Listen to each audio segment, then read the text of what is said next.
ઘોરાડ વિસ્તાર આવેલો છે, ઘોરાડ અભયારણ્ય કહેવાય છે.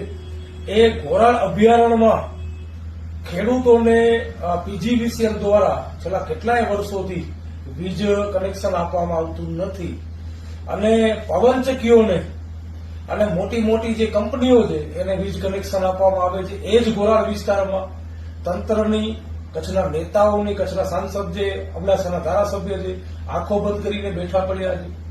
આનો ભોગ અબડાસા જે ઘોરાડ અભયારણ્ય છે, જે ખેડૂતો આવે છે, ભોગ બની રહ્યા છે. અને વર્ષોથી, આજથી 7-8 વર્ષ પહેલા કલેક્ટરે પણ એક કંપનીને અબડાસામાં જ નોટિસ ફટકારેલી અને સુપ્રીમ કોર્ટે ક્લિયર કટ કીધેલું છે એમના જજમેન્ટમાં કે ભાઈ તાત્કાલિક ધોરણે વહેલી તકે જે વીજ પોલ લાગેલા છે એમને અંડરગ્રાઉન્ડ કરવામાં આવે, છતાંય આજ દિવસ સુધી અંડરગ્રાઉન્ડ કરવામાં આવ્યા નથી અને એમને એમ વીજ પોલ પડ્યા છે.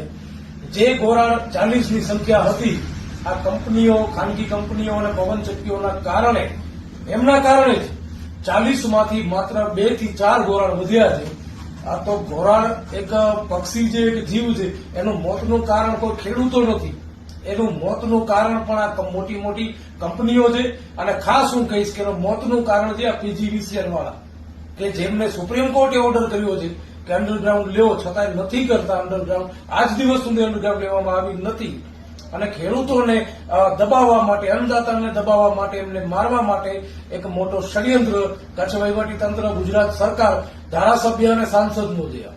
તો મહેરબાની કરી અને 17 તારીખના સોમવારના સવારના 11 વાગે કલેક્ટર સાહેબને આપણે આ સંદર્ભે આવેદનપત્ર આપવાનું છે કે ખેડૂતોને વીજળી નહીં તો કંપનીઓને પણ નહીં, ખેડૂતોને વીજળી મળે એના માટેનું આવેદનપત્ર છે. માત્ર કલેક્ટર સાહેબને આપણે 15 દિવસનો સમય આપશું. જો 15 દિવસની અંદર કલેક્ટર દ્વારા કોઈ જાતનો નિર્ણય લેવામાં આવ્યો નહીં અને ખેડૂતોને વીજળી આપવામાં આવી નહીં તો આજ નલિયા હાઈવે, અબડાસાનો મુખ્ય હાઈવે છે, એ બંધ કરવામાં આવશે.